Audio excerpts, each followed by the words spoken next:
Hello Cancer, welcome to your February reading. This is for Cancer, Sun, Moon, Rising and Venus. Please make sure you check all your placements to get a clear picture of what's going on for you this month.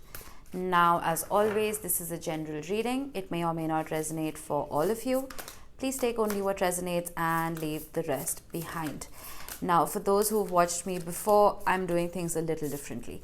I've pulled out 3 star code oracles for you, just to get an overview of what it is we could be dealing with. And then I will move on to your tarot, where I will look at your general energy, love, as well as career. All right, a little disclaimer, construction happening as always right next door. It's really noisy. I hope it's not as noisy for you as it is for me. Okay, Cancer. 8th house.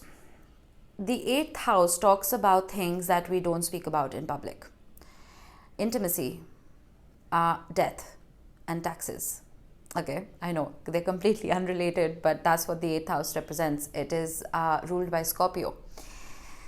The 8th house is always a mystery, and it can also talk about the occult. It can talk about the esoteric arts and things that are metaphysical in nature. Some of you may be stepping into spirituality. Some of you may be stepping into occult sciences. For the others, I feel like there is a transformation happening. Because it's a bit of a stretch, but hear me out. The 8th house is ruled by Scorpio, like I said. Scorpio is ruled by Pluto. Pluto is ruled by Hades, who is the god or the king of the underworld. Pluto and Hades, well, would bring up gunk from the basement, from the underworld, bring it up to the sun to burn it all off, so that people had a fresh new beginning. That is what transition is. That is what change is. That is what rebirth is. I feel like you've been rebirthing. I feel like the mystery that the card represents, it's being brought to light and things are becoming clearer for you. With the 12th house, why I said some of you may be getting into spirituality is because the 12th house ruled by Pisces, my God, that hammering is so loud. They've been building this house for 2 years. It's just, I need to meditate and align my chakras, and I think you do too, as your card suggests. The 12th house, as I was saying, ruled by Pisces, is the most spiritual sign in the zodiac. The 12th house represents, again, something that is hidden. It represents your subconscious mind. It is who you are and what you think of when you're alone. The 12th house is almost like it's almost your moon energy, if that makes sense. The sun is your identity. The sun is how you are, how you show yourself to the world. The spiritual house, the 12th house, is a card of is an energy of introspection. It is about digging deep. So you see how similar your first 2 cards are, about digging deep and pulling out things from your subconscious and filtering what it is that you want to keep and what it is that you want to burn off, and what it is that you want to nurture. So you may be hermitizing a little bit right now. You may be spending some time with yourself and learning about yourself. And if you aren't, maybe this is something that you may want to get into. Now, solar calm is a beautiful card. A solar calm happens when there are fewer sunspots on the sun's surface. And whenever this comes about, it's like everything slows down a little bit. Not to the detriment of daily activities, but more in the sense of things just, it's like time just stands still. The trees are still growing, the butterflies are still butterflying, but it's almost like everything is in slow motion. And I feel like a few of you may be wanting to slow down. You may be overwhelmed and overworked. Your emotions may be at their peak. Solar calm is here to tell you to calm down a little bit, spend some time with yourself and get out of the hustle bustle. You know, this does talk about if you are, let's say, left brain, very logical and very, you're not someone who's very artistic or creative. I do feel like it's time to use your right brain. It's time to express yourself through art, music. It could just mean if you live in a busy city, go take a walk in a park, spend some time next to water bodies. You know, that this is that energy of just slowing down. Let's see. Let's get a card for your general energy. Okay. New moon in Aquarius, open up to change. We have a new moon in Aquarius on the 1st of February. I'm recording this just 2 days or 3 days before that. Open up to change, Cancer. Okay.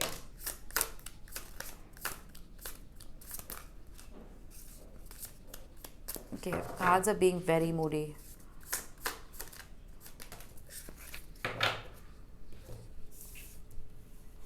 We have Justice.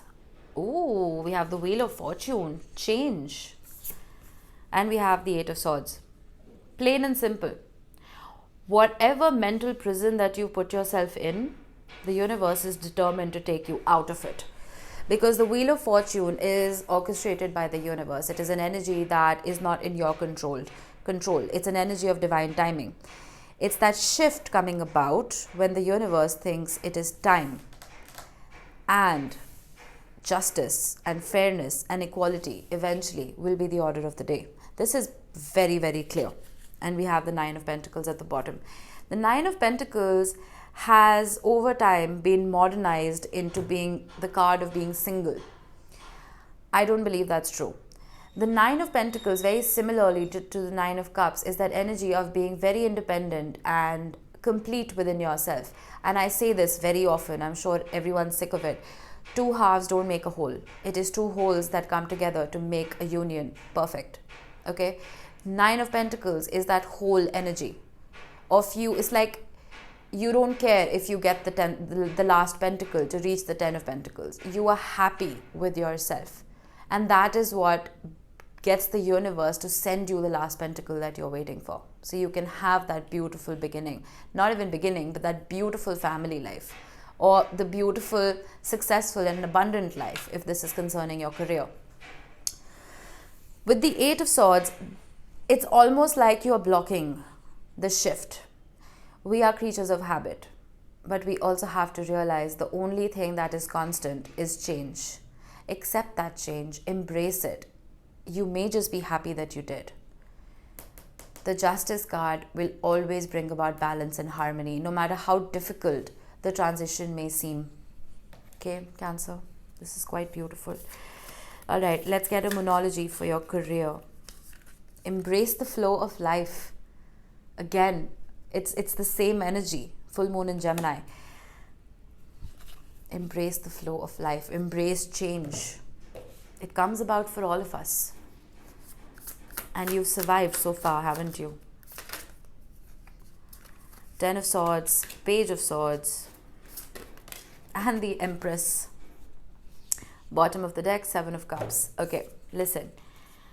As the Empress, Cancer, this is literally your energy. I don't care what anyone else says, because Cancer, being the most nurturing and abundant sign in the zodiac, I mean, that's the Empress energy right there. With the Ten of Swords, something may have brought you stress. You may have put an end to something in your career life, or you may be thinking about putting an end to it. With the Page of Swords, it's almost like you're doing a little bit of research. You're trying to control whatever shift that is coming about for you. The Empress here is trying to bring a positive spin on things. The Empress is trying to help you grow and flourish and blossom.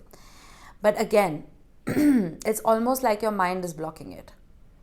As I told you earlier, we are creatures of habit.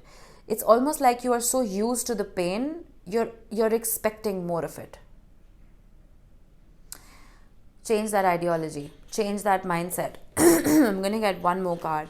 With the Seven of Cups, there could be a little bit of disillusionment or a little bit of confusion. I would chalk that up to the retrogrades. Venus and Mercury are both in retrograde while I'm recording this video.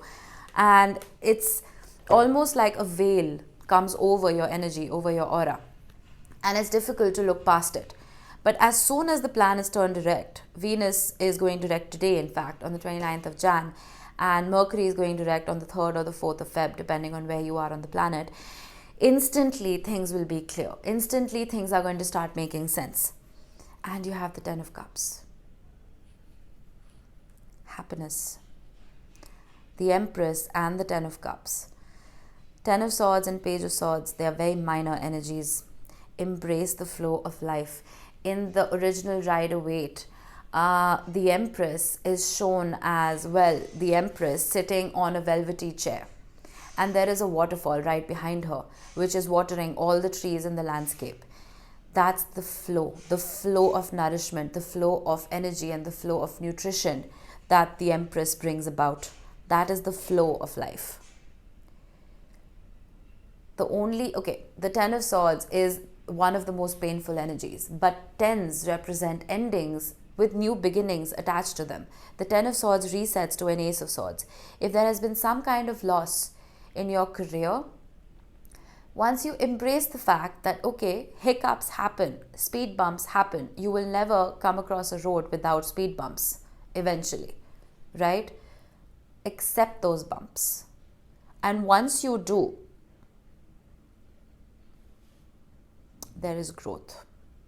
Don't block your blessings. Don't get used to the pain. Don't get used to the loss. I just saw 1111 on my timer.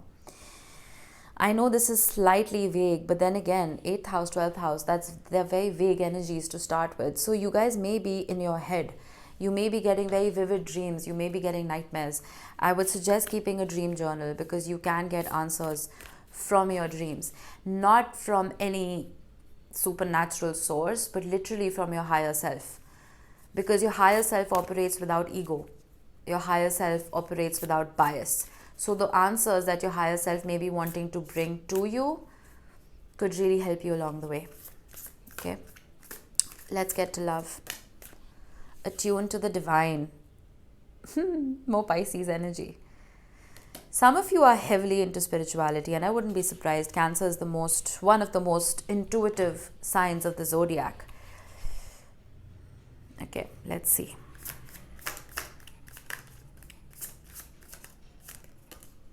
Beautiful. 9 of Cups. Eek. 9 of Swords. You have 3 nines now officially. Or do you not? Oh, you had the 9 of Pentacles at the bottom of the deck. Okay. 5 of Cups. You're sad. You're sad about your love life. There's some kind of loss that you are feeling, and it is bringing sleepless nights. I did talk about nightmares. Some of you may be getting more nightmares than usual. Bottom of the deck, the Fool.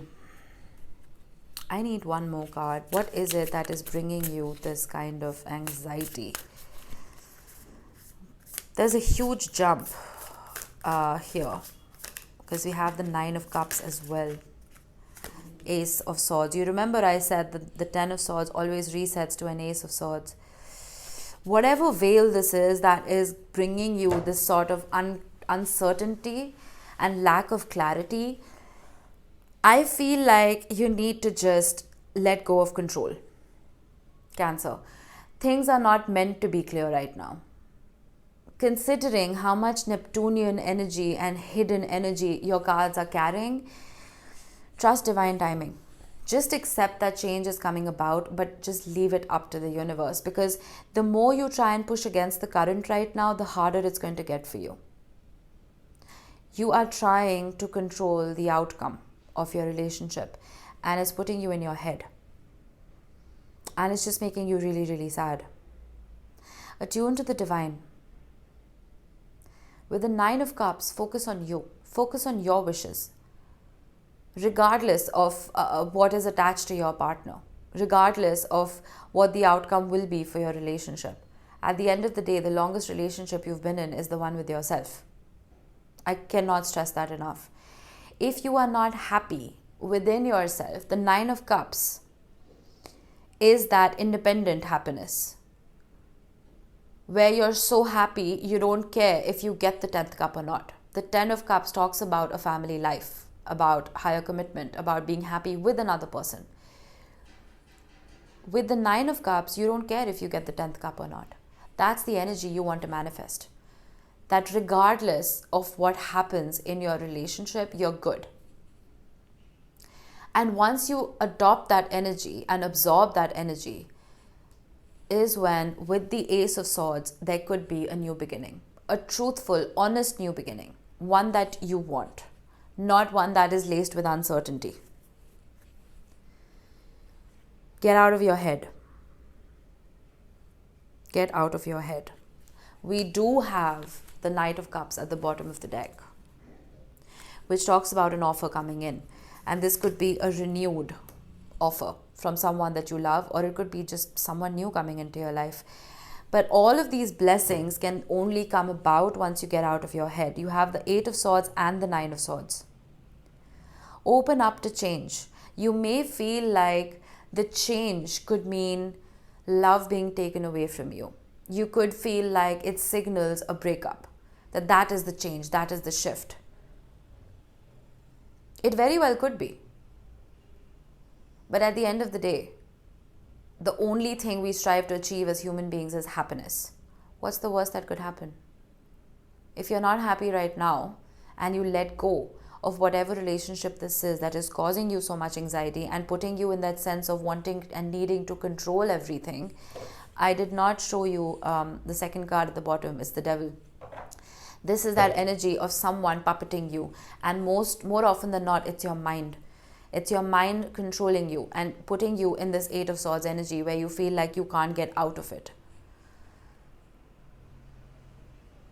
If there's any advice I can give you right now, Cancer, is you need to let go of control.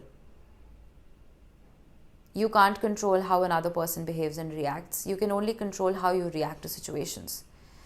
Whatever change is coming up for you, it could very well just talk about the scales of justice finally balancing for you and your person finally coming about correctly the way you want them to. Whatever the change is, accept it. The number one key to manifestation is manifest. Have faith in whatever it is that you want to achieve is coming about for you, but detach yourself from the outcome. That's that Nine of Cups, that I'm good regardless. I'm good whether they come correctly or they don't. And that is what speeds up the Wheel of Fortune. It speeds up that change. And that is when finally the Knight of Cups can come in correctly. I hope that made sense. That's all I have for you, Cancer. Enjoy February. I will see you next time. Bye-bye.